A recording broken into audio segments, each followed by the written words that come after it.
Germany's embattled Chancellor has challenged Parliament to keep working despite the collapse of his governing coalition. Olaf Scholz pledged to hold a confidence vote next month to make way for snap elections in February, but he urged all parties to pass measures such as a child benefit hike and an increase in tax thresholds in the meantime. Here's some of what he said. I firmly believe that we should use the time we now have to jointly pass important laws.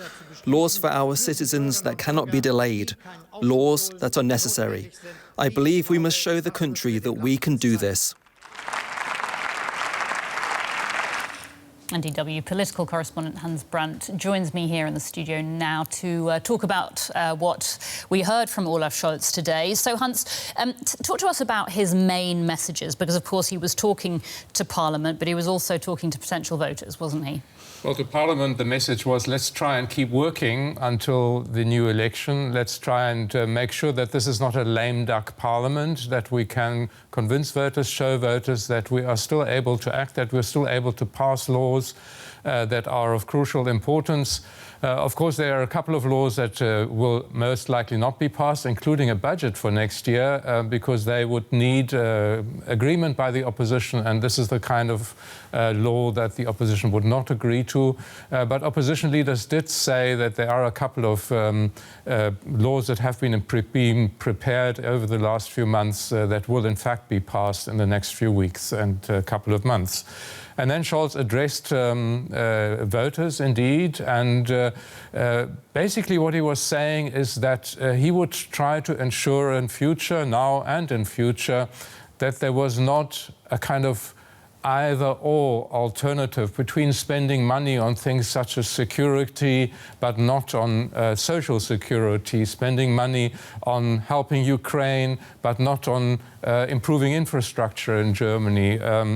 These kinds of either-or alternatives should not be the core of a government program, but rather both these